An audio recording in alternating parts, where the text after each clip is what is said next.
Okay, so marketing and mental health is just one of the things that every practice knows that they need, but I would say almost nobody feels really good about. Like they don't feel confident, they don't feel competent. I think it can be noisy. I think it's confusing. I think that a lot of it is full of vanity metrics. And half the time, at least from an owner perspective, from a visionary perspective, it feels like throwing money at a black box. My name is Dr. Tara Vossenkemper, and you are listening to the Culture Focused Practice podcast. Thank you, of course, for being here with me, with us. I have a special guest today. His name is John Sanders, and I'm going to let him introduce himself real quick. So primarily what I do is I do mental health Google ads. 90% of my business is helping mental health practitioners get their practice found and ultimately people on their website. And then hopefully their website is good enough and they can get some clients out of it. So Cool. that's mainly what I do Yes. all day long. Yeah. And then tell them, what's the business name? What's your business name? Just so people know. RevKey. Perfect. Which Okay. naming businesses is very hard. Oh man. If you're listening to this podcast, and you started a practice, you probably agonized over that name for quite some time. It's like naming a child.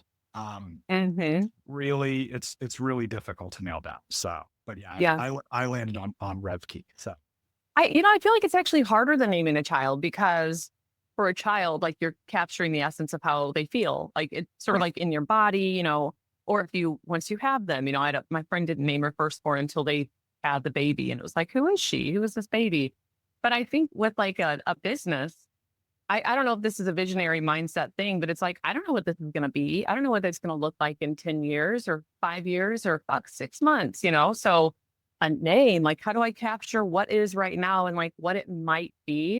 I feel like that's harder. Honestly, like, yeah. It's very difficult. And there's so many similar named things out there. Like there are other marketing companies that I found later who have Rev in their name. And I'm sure That's so funny. Yeah. we joke internally that a lot of our clients have very similar names, and how I have account managers who will all end up with, I was talking to one of my account managers the other day who has like 3 clients who all have heart somewhere in their name. Yeah. Insightful or insight mindfulness or like, Yeah. That's so funny. And so it's really hard to name a practice. It is. Yeah. Yeah. Okay. So we're talking about names, but today we're really getting under the surface of basically like marketing.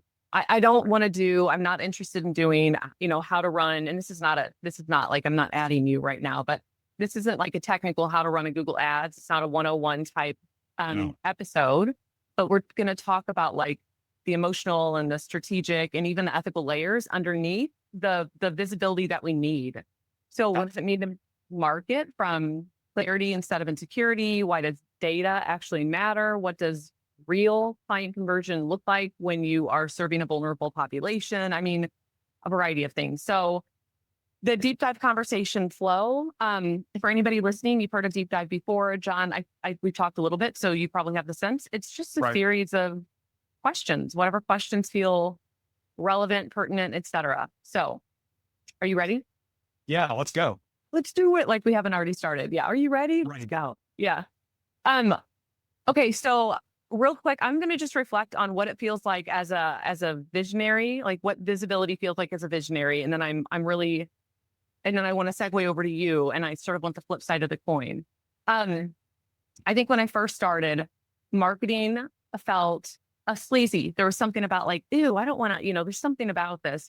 And I know when I had to start to conceptualize networking and marketing as, how do I serve others? How am I like doing this in a way that's also serving other people? And so when I meet with somebody, this is more networking, but when I'm meeting with somebody, for example, what do they do? Like, how might I be able to send people to them? Who do they work with? Who do they specialize with? And then from a marketing perspective, it became, how do I say in the clearest language possible what things I do well and who I help best, rather than trying to have this like giant bucket that captures everybody, when that quite frankly, like, I don't want to work with everybody. I'm not going to be good at working with everybody, and I don't want to.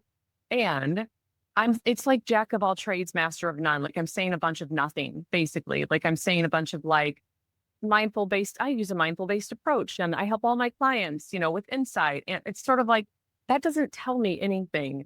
But if I can say instead, I specialize in high conflict couples on the brink of divorce. Like, if you start talking and it ends up where you're both storming out of the room, hey, you're actually a good fit for me. Like, that's who I want to work with. That's so much more clear. And so I think part of, I promise I'm getting somewhere, part of like conceptualizing like networking and then marketing and how I'm like talking about what I do, it felt like it was in a not like a self-important way, but it felt like I'm able to be of service immediately because people know right away if I'm a fit. And that feels more comfortable and um, necessary than like an alternative, which just I'll work with anybody I want to capture it all.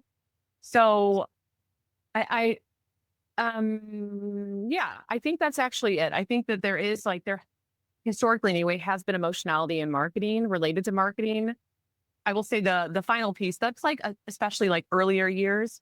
Recently, marketing consistently for me from sort of this marketing perspective, it is like so hard to know what is effective and what's not. It's so because there's not I know with certain things you can like see exactly, okay, well, this click is that, and like, so I know there's analytics and tracking and it still is hard. Like it still to me is like, it always feels a little bit fuzzy as a concept. Like I'm trying to look through a mist.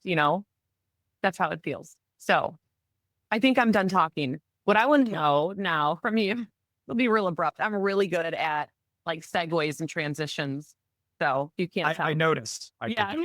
Yeah, that was very smooth. Very smooth. Yes. Okay. So I'm interested in your then emotional take on working with therapists. So what is it that you see?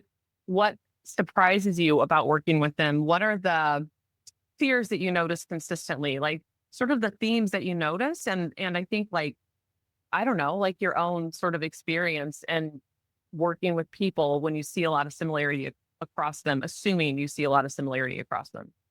There's definitely a lot of similarities between a lot of therapy practices and a lot of therapists. One of the things that I see is usually kind of a fear of money, is something that comes up quite a bit. One of my favorite stories ever is I went to a conference for assessment psychologists, and I watched 20 assessment psychologists all go very, very pale during a session where somebody was talking about money. And I mean, here's 20 PhDs who all just look absolutely terrified. Oh, that's so funny. Yeah. And who a lot of people are like, oh, it's a psychologist. Are they gonna judge me? And to see them kind of in that vulnerable position is really interesting. But just because there is, especially, if we're talking about Google Ads, Yeah. people see this charge on their credit card of $500 to, $4,000 a month. And they don't, in a lot of cases, know what they're getting for that because of kind of that fog that you had talked about. Mm-hmm. Getting your website to communicate with Google Ads sometimes can be difficult to say, like, how many people actually filled out that form or filled out your Calendly link or something along those lines.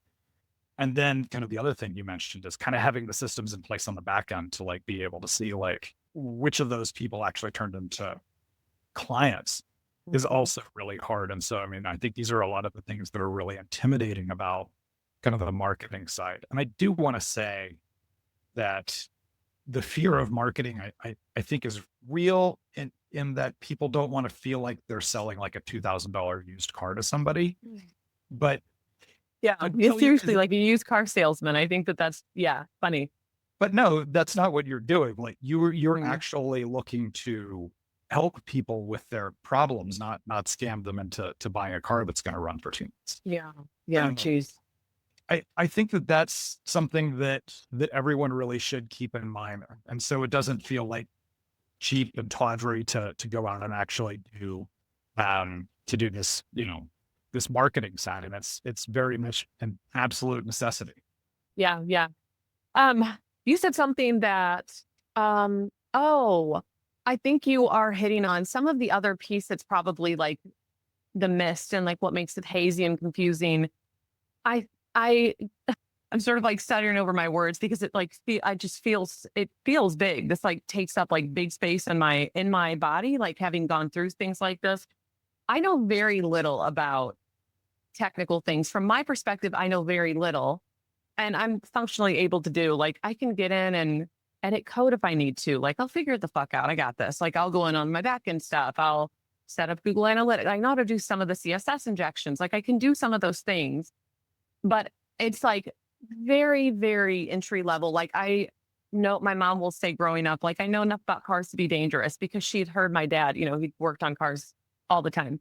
And I feel like I know enough to be dangerous because I get it a little bit, but like not enough that I could actually do this well. I could get it going, but not do it well.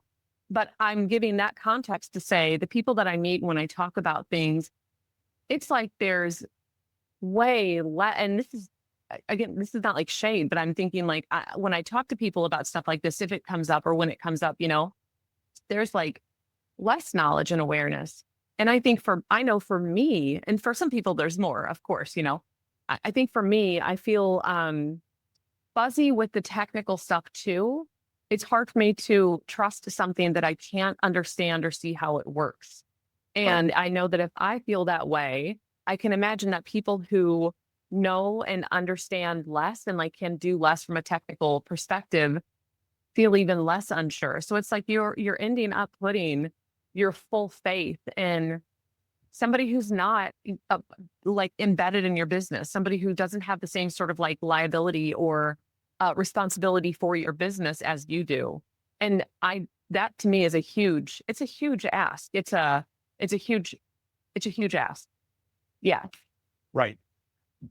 If you're talking about CSS injections and editing code, yes, you were probably ahead of 90% of, other therapists. And so it's really hard for them to do that. One of my favorite clients, he actually just came back to us. He's therapy is his second career. Before this, he was a software engineer. And so like he can do a whole bunch of stuff, but he recently came back and said something broke in my Google Ads and I'm not sure what it is.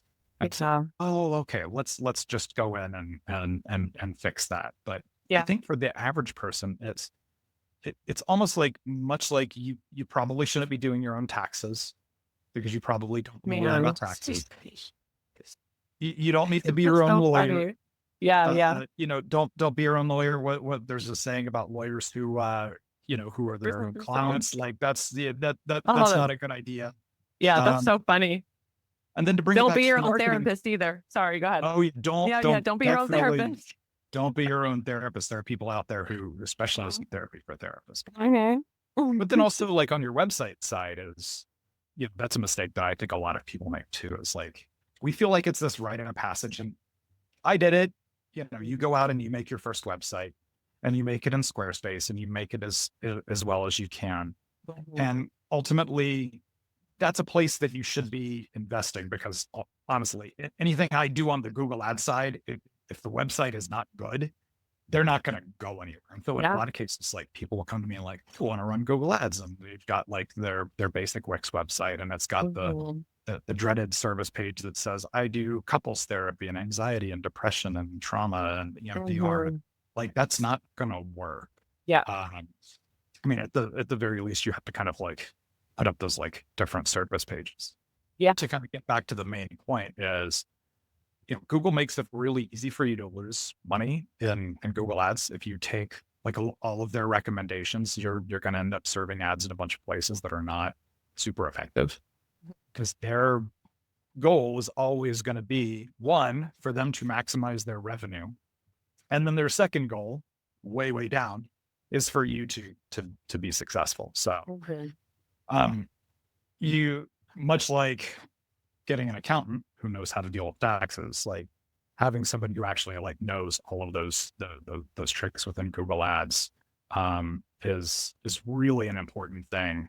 And that's why usually when somebody comes to me and says, "Hey, I've been running my own Google ads," and You usually cringe on the inside. You like, let's see how it goes. it's always interesting, but sometimes on sales calls, I end up showing people, okay, you've been advertising a lot for massage therapy, and Yeah. that's not fun at all to tell people, and they realize, that they've wasted hundreds or perhaps even thousands of dollars on ads that never had a chance to do anything. Yeah. Yeah. Oh, I hate that.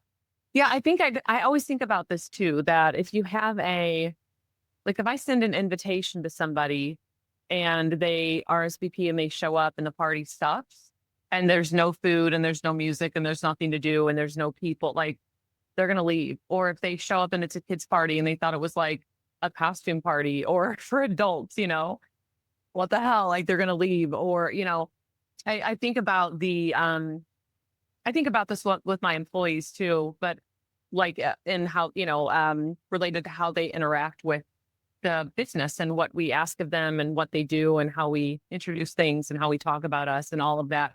But I think about this with clients also, like what is their experience coming through the door?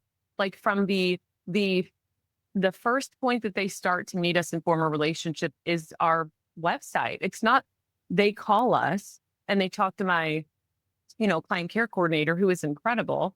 It's that they land on the website and they have immediately they have some like judgment, and I don't mean that in a negative way, but like some assessment of this group and what they do and if they can help me. And then they might click around. And so I'm thinking if you have a Google ad up, but your website, like it's not compelling or it's not actually speaking to people's needs, like it's just talking broadly about what you do. I think about always the Donald Miller stuff, like the hero's journey, and like you're not and I've also been grappling a lot lately with this notion of not being the main player in my life anymore. Like my life, people don't revolve around me now. My life is like, oh no, I revolve around my kids for right now because of their ages, because of, the dynamics of our family. Like they are the main players. They are the most important people.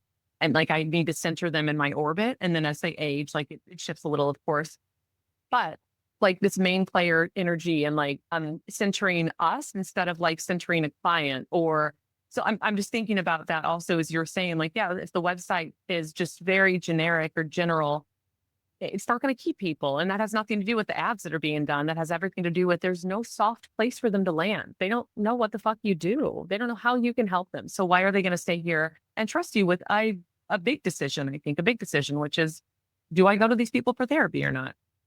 So the two things I think about that is, one, yeah, I've definitely seen websites where the website is just a picture of the therapist, and it seems like it's very much about them. with the thumbs up, like, Yeah, I'm and just kidding. Yeah, sorry. but ultimately, like, it's not about you. You have to like Yeah. sell the fact that you deal with high conflict couples in your case, but it also has to ultimately be about the client. And often I see that there is some kind of centeredness in that. And then the second thing makes me think of a client who's in the Bay Area. So there's big tech there, and lots of people are working for Facebook and Google and all of these guys. And this longtime client, I finally looked at their website one too many times and went, this is just not going to do it. And I literally went back on one of my favorite tools on the internet, which is Wayback Machine. Oh yeah. Oh my gosh. Yeah. Where you go in and see what websites looked like in the Yeah. past. I don't even want to look. Oh man. It's horrible. Yeah. And so I went back, and I mean, they basically are running the same website since they were running in 2015. And so I got on a call with them and said, this is not going to work for the tech focused environment that you are in. And so it's like, you've got to redo your website. Like there's no way around it. And because the time people were spending on their website was really, really low. Mm-hmm. And it's like, this is really kind of hindering your practice by not doing this. Yeah. Yeah. I think that we're kind of dancing around this question. But I want to ask it explicitly. What do therapists think their visibility problem is, and what is it actually? I think a lot of therapists actually don't think about their visibility problem. Is they think that they make their website and the clients will just magically find them. The issue is really, like, even if you go get your website made, a lot of website designers are good at making websites. Making them pretty. Yeah. Right. But they don't know about Google Ads. They don't know about search engine optimization. And so it's almost like buying a car with no engine in it. Yeah. Yeah. And so you have to go out later and do that. And so you can't just put up a website and expect people to just magically find you, especially on the organic side of things. That takes 6 to 12 months and even longer in some of the more competitive markets, like if you're in Los Angeles or Miami or New York, you're dealing with a lot of competitors who in some cases have spent tens of thousands of dollars on their websites. And so in a lot of cases, your DIY website that doesn't really have any, actual things trying to get people to it, it's not going to work. Well, yeah. I think that's the biggest visibility problem I think that people start out with when they're first starting their practice seems to be the biggest issue. I remember, this is unrelated to therapy. My husband is, his name is Steve, and this is back in our very first house. I mean, it's been over 10 years, and he did dog training. He's just, I always say this, but it's hard to like explain how incredible he is with dogs. We'd be like at a dog park and he would not only narrate it's almost like he could talk for the dogs. He would narrate what was happening, but he would say like, that dog's going to get into a fight. Be like nothing. Nobody would look at it and say like, that dog's going to fight. And then he would look and say, that dog's going to get into a fight. Probably with that one, maybe with that one. Sure enough, 5 fucking minutes later, the dog would get into a fight with one. It's incredible, really. He's like Temple Grandin was with cows or with farms. I feel like he's the same way with dogs and like seeing them. My point is, when he and I were in our first house, I remember he was working at Petco, just some little side job, and then he was like starting dog training. He built his website and he was like, I got to quit my job. I can't do Petco anymore. He was training at Petco too. And I was like, Steve, don't do that. Like, that's dumb because you don't have any clients yet. Like, why would you could just do both. And he was like, no, I need to be available to schedule. And I was like, I don't think you need to be that available. Well, what do you think happened? He quit his job and his dinky little website, which was fine. He didn't get clients. Like, there was nothing that happened. And so he sort of stuck at home twiddling his thumbs. And anyway, that's the story that's coming to mind, which is like, oh yeah, no, he did that thing. Like I even told him not to. I knew at the time, like, that's not a good idea. But also, do what you want. It's not like the Petco income was so necessary that, I remember saying that story. Yeah. God, I did something similar with RevKey, but like probably the year and a half before I started RevKey in May 2018, like I was actually like doing contract work. Before I was running at a dental marketing agency. I was running their department during the day. And then so at night I was working on like my own clients and like and things like that. So yeah, it was kind of more of a soft launch. Actually, I'd recorded a podcast episode. So I knew that I needed to quit my job before the podcast episode dropped. That was kind of I was like, I know I have to quit by this date. Yeah, here's the deadline. Yeah, that is a much softer transition where you have some clients already. Yeah, right. Yeah, absolutely. Okay, so this is a totally like changing tracks question again with my really smooth transitions. Very smooth. Very smooth. Thank you so much. I don't know how people do it. I can't like plan what I'm going to say. So if it's like, all right, I think that's done. Let's move on to this. We're moving on. Like, it's going to move on. Unless you have more to say about it's just time. We can just move. Okay. Yeah, absolutely. Okay, good. I'm glad you're okay with my abrupt transitions. What makes a marketing strategy? I really actually love this question because I will say personally, this is a constant player at my table. So with regard to marketing, what makes a marketing strategy ethical in your view and what crosses the line? Sure. And when I get people from larger agencies who maybe don't specialize in mental health will try to tell them to do things that they they shouldn't do. In a lot of cases, they're not actually allowed to do, either from a ethical standpoint or from like a Google perspective. And so an example of both of those would be from an ethical standpoint, it's the whole review problem that you guys have. You can't go out and ask clients for reviews. Nope. You At can't all. even respond to negative reviews.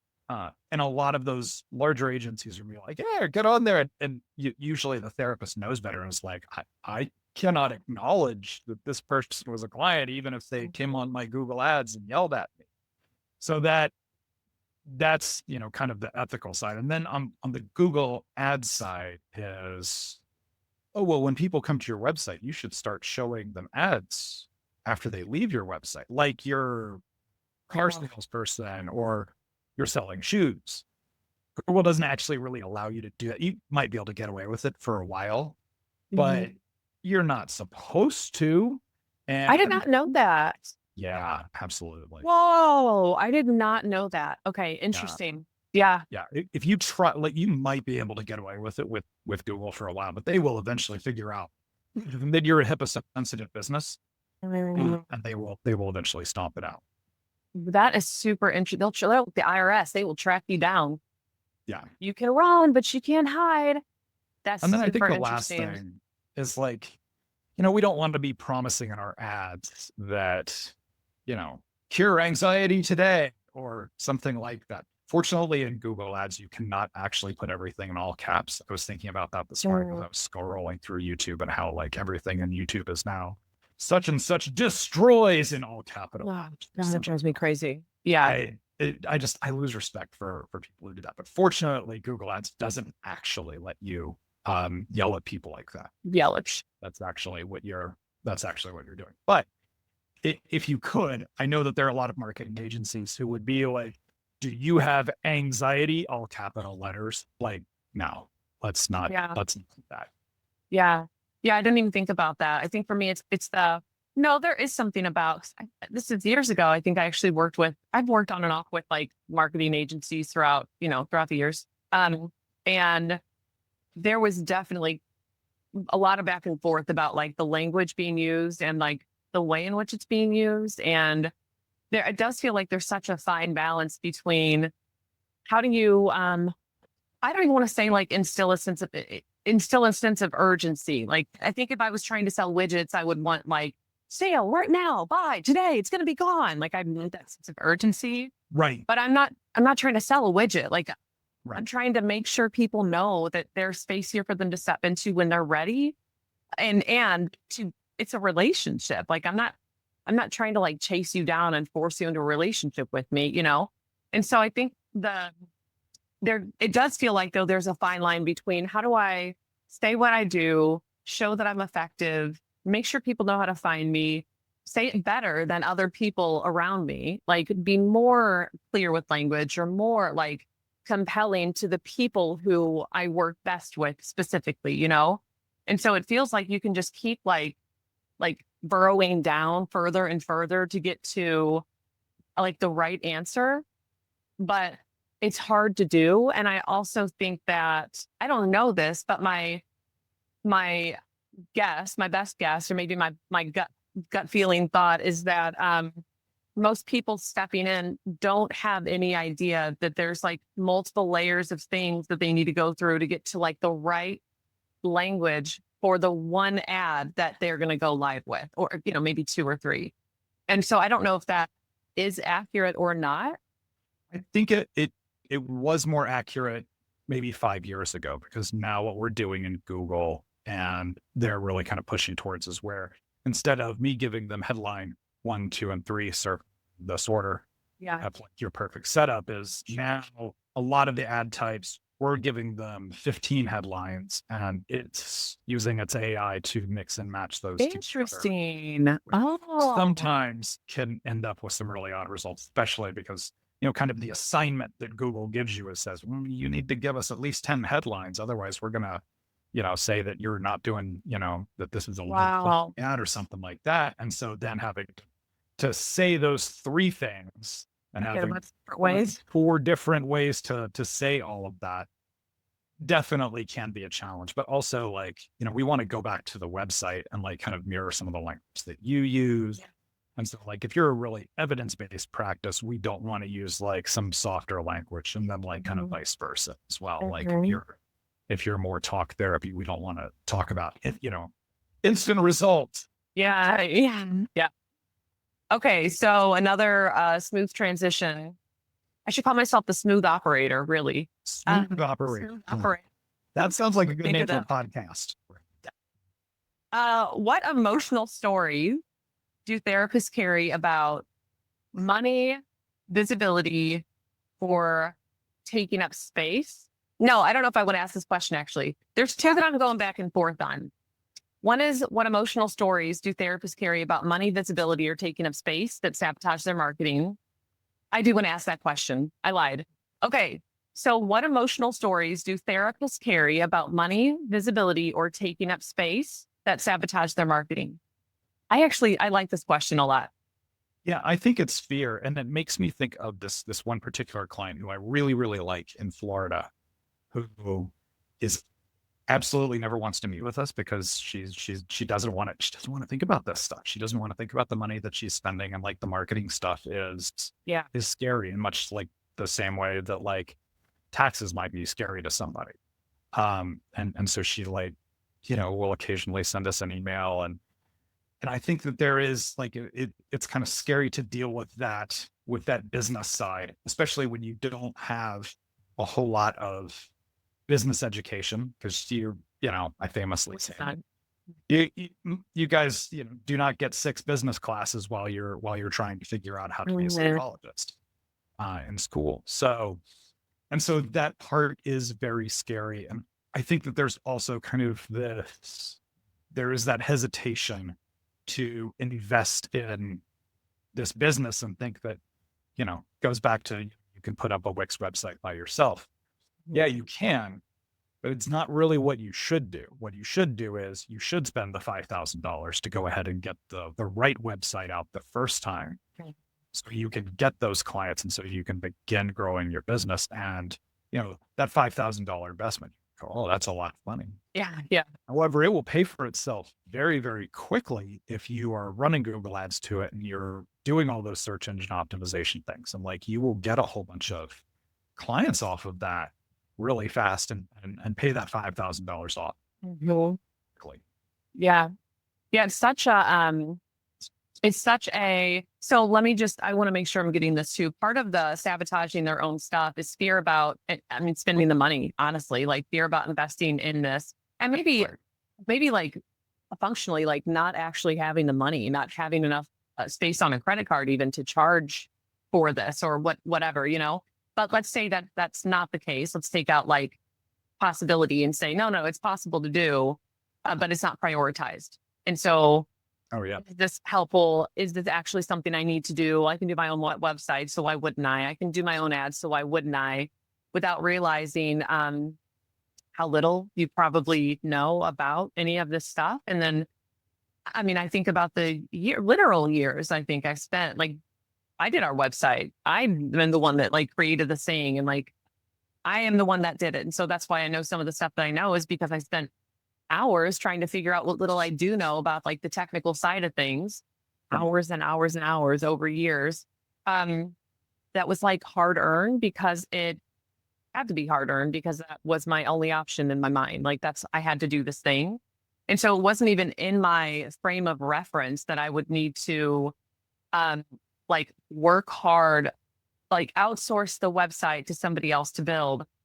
Although what I will say is that I did very soon. I also tried to do all of my own like SEO related stuff. And I spent way too much time, way too much energy, not role alignment, but also I'm bootstrapping. Like, it's the beginning of everything. It's all bootstrapping at that point. Right. And I remember going to Joe Sanok's Slowdown School. This was back in 2017, I think. And then meeting John Clark there. And I'm like new in the whole field. All of this is entirely new to me. And he looked at everything, and he reviewed all the stuff that I'd done. And he was like, well, you've done all the stuff. Like, I had done everything, but I still wasn't ranking on page 1. I think I'd gotten us to page 2 or something. And so then I started working with a guy named Matt Milloway. Again, this is years ago. And I use Matt even 2 years ago, I think. And he helped like fixed the back end of stuff and then did some additional things and then got us to page one. And so it's like, okay. And also I think we started doing Google ads for a little bit. And so why am I talking about this? I think there is something about like not knowing is being one thing, like not knowing what you don't know or thinking, well, I can do this. I can do this thing. I have really high self-efficacy. So I just trust, like, I'll be able to figure it out. And then also like the financial burden when you're first starting, when you don't have money. But then also like, I think there is a sense of, you said fear. I agree with you that there's fear around, I'm like gonna not only spend this money, but like, what if I do this and it doesn't help and like nothing happens? Or how do I know who Right. to trust with this? Like, how do I know that they're gonna do a good job? And also then there's oh fuck, one more thing I was thinking that was like a sort of big feeling with it. Um, I think there's also like a battle for what's most important, like in those beginning spaces, especially like what's actually most important to do and how do I prioritize when I'm also trying to learn how to run a business, how to employ people, how to create policy manuals, so it ends up, I feel like collectively it all just ends up like blocking it from even happening, at least for people Right. who are less intentional about building a business, which at that time I was not intentional. And then it's like it ends up being sabotage where you're not Right. prioritizing this and then what? And then you're sort of Well, I think that a lot of business owners, and this is just outside of therapy, like just don't know when to let go of task and delegate things. Like I Mhm. remember for my wife's practice, the I was pushing her constantly to get a virtual assistant. I was like, you can't answer the phones. You're testing somebody for 3 hours and then you're doing a feedback session. Like that's Yes. not, they're Yeah. not going to get back to these people. And like finally, like once she did that, like her business almost immediately started growing because she was Yep. getting more clients because she had She somebody. had somebody respond. And so Yeah. it's that delegation piece that I think a lot of solo, people who start a business have a problem letting go with. And I think that there is a difference between like the solo practitioner who's like trying to do everything themselves. But pretty much by the time you hire employee one, all that has to go. Like Mhm. you have to get the account, you have to get the website person, you have Mhm. to get the Google ads person and the SEO person. Mhm. And in a lot of cases, 3 different people. I don't really do SEO. I have, like you were talking about earlier, I have SEO companies I've networked with, and I Yeah. people over to them, and I'm Yeah. because even though all of that stuff shows up on the same page on Google, we do 2 completely different Yeah. things in terms of how to get to those places. So, Yeah. but yeah, I think it's the delegation piece that scares a lot of people, and they think that they're supposed to do all of this Mhm. themselves. Like I used to like do my own invoicing and stuff like that, and it was once I got an assistant. And people have been telling me for a long time I needed to get this. I got this. I got Yeah. this. Yeah. No, it's fine. I got all. It was so freeing, and like things actually started working so much better. So Yeah. I think that if you take away one thing from this entire podcast, it's you got to learn to delegate like those business tasks that you're not good at, so you can do what you're good at, which is therapy and generating revenue for the business, not Mhm. like you did, trying to figure out, JavaScript Way code. too much. Yeah, which I don't even want to do. I'm not even interested in doing it. Right. I'm not interested. Yeah, there's something about the quadrant thing. I always think about, I don't know what it's called. It's not Raven's matrices, is it? No, no, no. That's something else entirely. It's the quadrant of like, one axis is, I always think of Michael Scott when I say axis. The x-axis, one axis is like every time in my head, he's right there. What you are good at, and the other is what you enjoy doing. And like trying to figure out those things, trying to figure out, okay, what am I good at? What do I enjoy doing? Or like to what extent maybe, it's maybe using a 9-point scale and like 5 is in the center for both. Like, if there's 9 like hash marks along each of these axes. I think there's something about too. I think in this conversation, I'm also like, I'm like, I think I have a lot of compassion for early on practice owners and even people who are like in that spot where they're trying to be more visionary. They're trying to be more role aligned. They're trying to like get clear on accountability charts and well, who does what and where does what live. That is such a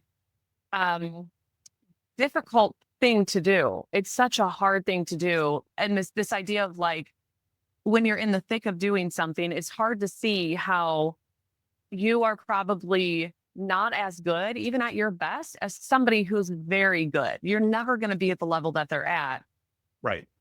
And like, you're in the middle of like, you're in it. Like, you're sort of in the eye of the storm of trying to create and do. Same with the VA stuff, where it's like, it's easy to see it with your wife, but for yourself, it's like, I don't need a VA. Like, I got this. And then you get one and you sort of feel this relief and realize like, oh shit, I never actually thought of it that way. Yeah, totally parallel. Oh, yeah. you just hit me with that. Oh man, I just learned something about myself today. I told her to do it. So And then funny. I resist. Oh my God. Yeah. And the I'm gonna have to go timing think about. I'm gonna have to go think about all my life decisions now. This is Yeah, bad. seriously. Yeah. I feel like anytime I'm saying to somebody else, like, you need to do this thing, I'm immediately also thinking, fuck, do I also need to do this thing? Where in this thing where in my life am I not doing this thing? Like, end up doing the same thing. So that's so funny. And you did it like one right after the other too. So it's funny, the timing of you talking about it with like My gosh. your wife. And then I need to go work on some self-awareness for sure. that is so funny. Okay. So there's 2 questions left. Sorry, I keep backtracking myself. For a practice owner who wants visibility but is overwhelmed, what's the first question they should ask themselves? Can I do this better than somebody else who works on it as their day-to-day job? As in, can I do a website better than somebody who designs websites for a living? Can I do Google Ads better than somebody who is in it 40 hours a week? And the answer is probably no. What would you say is the second question then? If that's the first question, I'm thinking of like, if then, if they say no, then what? Like, what's the next question they need to ask themselves? Then it's, who do I hire to do it? And I think, especially in this space, there are a lot of people. I have a list of referrals for people who specialize in therapy websites that is over 10 companies long. It's probably closer to 15 at this point. Yeah, cool. There are companies that do SEO specifically for therapists. There are companies who do Google Ads specifically for therapists. And I think it's, there's the big national marketing agencies who you call them and they're going to tell you, oh yeah, you need to spend $5,000 on Google Ads every month, even though you only have, 3 employees, which is insane. That's nuts. Absolutely do not do that.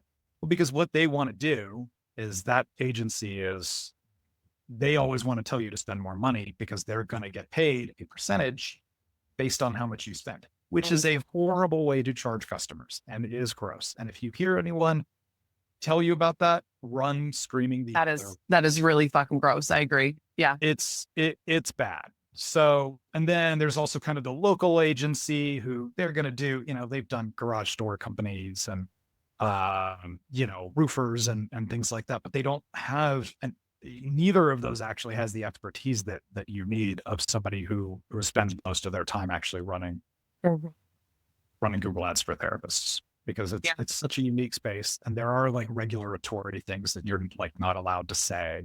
Like I can't allow Google to write my ads because way back in the day, Google thought it'd be really fun to call a master's level therapist a psychologist. And I was like, I could get that. And so that we refuse to allow AI write those ads for us. Yeah. Smart.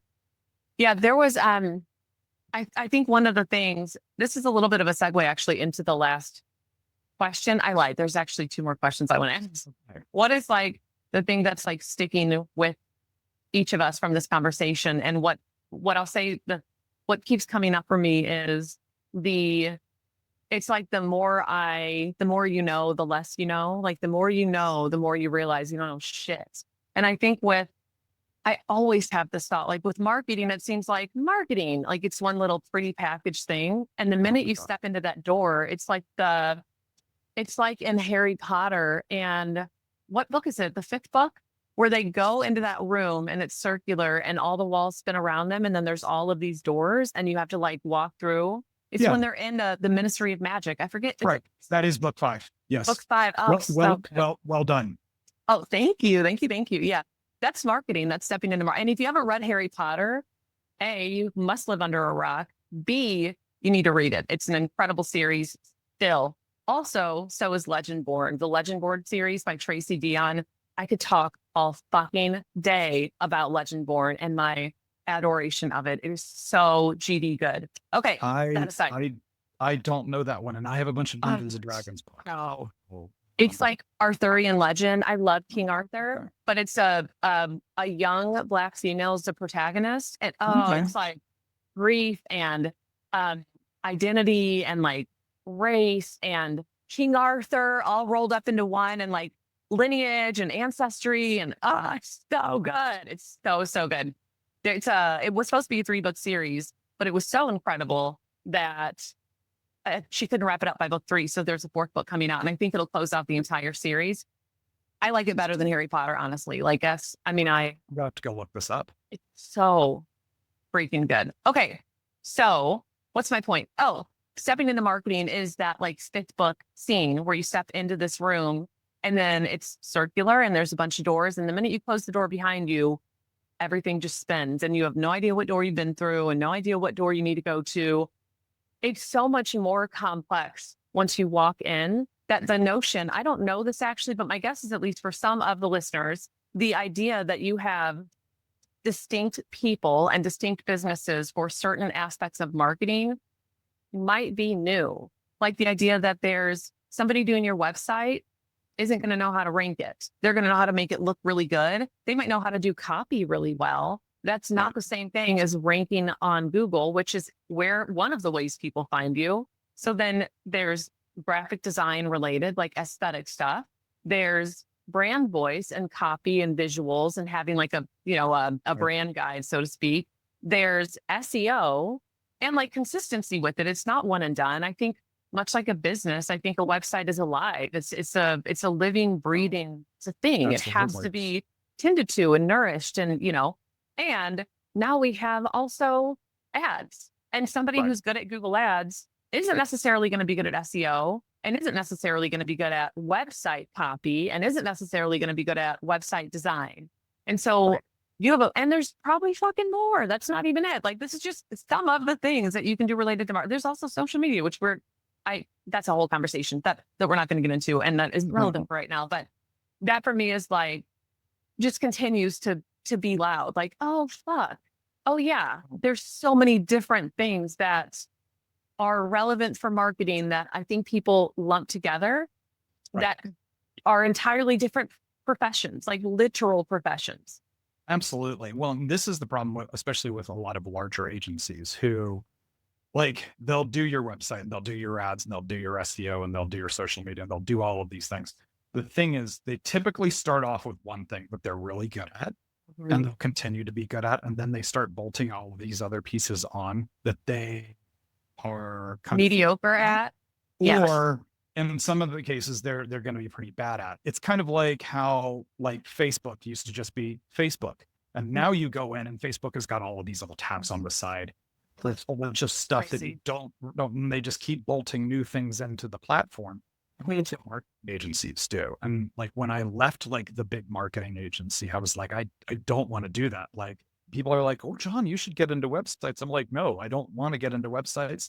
I don't know enough about like the construction of websites. Do not come to me and ask me about like a font or the visual stuff, because I'm more of the numbers marketer who I'm going to ask what's your conversion rate and like how much are you paying per lead. That's my side of marketing. Like all of that visual side of marketing, not good at. I have to go to somebody else to get done. And I think it's really easy to just go to a big agency and do all of that, but they're usually not going to do a good job with a number of those pieces. And so it's good to kind of build a team, of these contractors who, got your SEO person who is going to be really good at the SEO stuff. And you've got your ads person who's going to be able to do that, and your ads person.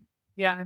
Yeah. I think that this is actually one of the things that drives me the most fucking crazy about businesses. And probably, this is not one of the reasons why I love I use EOS. We use the entrepreneurial operating system. We use Traction, Gina Wickman, just all of it, live and breathe EOS stuff. But one of the things that I really value about it is the core focus, is being able to say, like, no, that's not what we do. It drives me fucking crazy. Like, it drives me nuts when businesses are doing something and then they tack on something else. Therapy notes, I love therapy notes. We've been strong users for years. Fantastic platform. They just released a blog, something about like now, like there's some sort of directory. Why? Why did you do this? You are not a directory.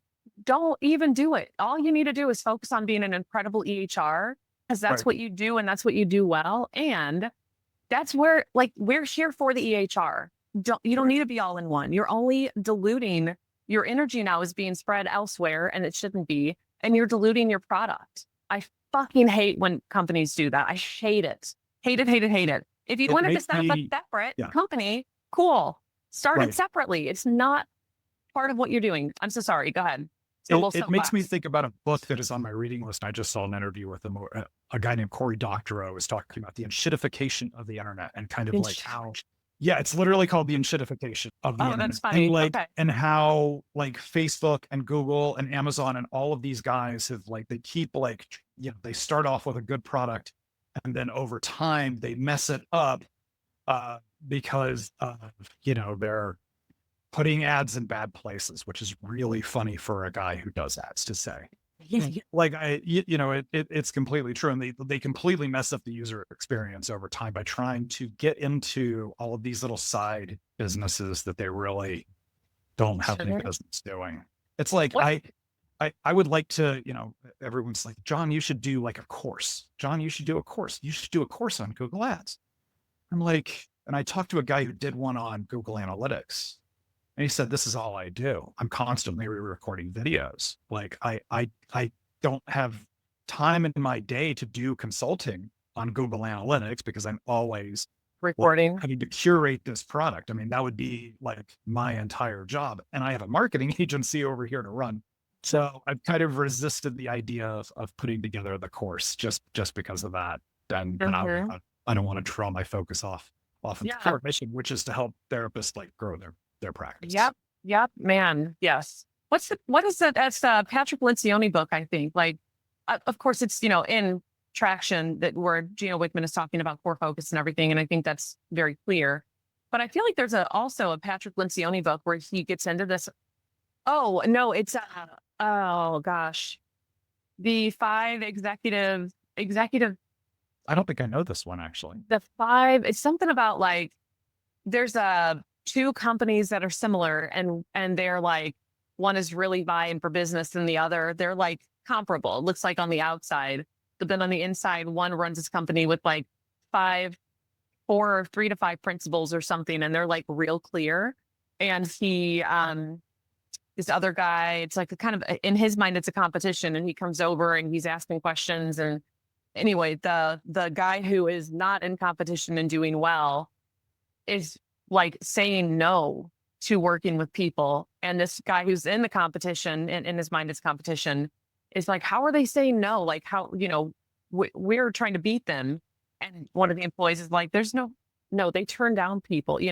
So I think there's something about like, I just learned about something called gravitational physics, which I've never taken a physics class in my life. And I think I end up always thinking about physics concepts without like realizing, like when I'm in the car and I roll down a window, I'm always wondering if the air had color, what it would look like coming in. And like if I roll down a second window, how does the airflow then change? Like, how do I feel it differently? I wonder how it Okay. looks in the car. Like I'm like, I don't know. That's same with water. But I've never taken physics, but I did learn something called gravitational physics, which is this notion that if something gets more dense, it has a stronger magnetic field or gravitational pull. Sure.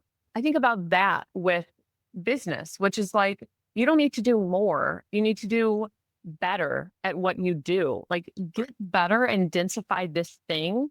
And the stuff that you attract, like your attraction field is going to get bigger inevitably. Like, it's not even a matter of if, it's a matter of when. But that doesn't entail looking outward and changing things out here. It entails turning inward and focusing more heavily on what you do well. So, whew, that was very long-winded. Yeah. Okay. I think there's the tendency to like just chase the shiny object of go after, try doing a directory. Thought about doing a directory at one point. And I was like, also, that would just, that would take up a whole bunch of my time that, I need to be focusing on my business. And so I think there's, that's another good business lesson, is to like not necessarily chase the shiny object, and really kind of focus on the core business and shitification your business. Yeah, I wrote that down. The shitification of the internet.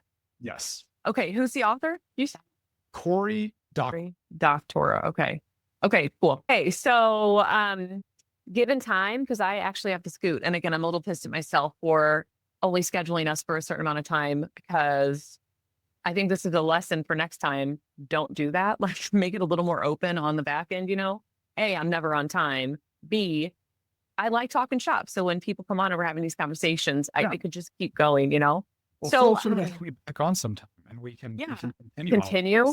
Yes. Yeah. This has been awesome. This has been really fun having you on and like talking through, I think more of a higher level rather than like the specifics of Google Ads, but like higher level, like, a little more conceptual about it, or like some of the ethical principles and some of the hangups that people have, and some of the, I don't know, emotional things, like themes that you noticed, lessons you've learned. Yeah. Okay. I want John to be able to plug whatever he wants to plug. So I don't know what he's going to talk about, but where can we find you? What do you have to offer? What do you have for us, John? I don't mean it like that. I mean, is there anything you want to talk about? Anything you want to share with the people before we close out? So if all of this has sounded good and you want to talk to me, or you can also talk to my VP, Kay Weiss, you can go to revkey.com. That's REVKEY.com/podcast, and fill out that form and get on a call with us. And, we can kind of look through that website and, to get that outsider's view of, do you have some holes in it that you need to address before you run Google Ads, which is something we definitely do. We tell people, please don't make me run Google Ads to this. Please don't spend that much money. It makes me uncomfortable how much money you want to spend. And so finding ways that we can help your business. I love that. Get you some more clients. Cool. So revkey.com/podcast. I will have that in the show notes or the YouTube description or wherever you are listening or watching. There will be a link. Yes. Yeah, I like that. Wherever you consume your content. Thank you for being on here with me, John. And thank you to everybody for being here with me also. I think you know how much I value time, even though I'm always late. I really do value time. And so it means a lot that you spend some with me. Make sure that, of course, you subscribe to the podcast. You'll get any new episodes as they drop. It makes it easier to find and listen to previous episodes. Or B, send this to somebody who needs to hear it. Because what is the point of sharing information if it is not shared with people who can benefit from it? So that's all I got. Thanks again, John. Appreciate you. Everyone else, I will see you on the next podcast. Bye.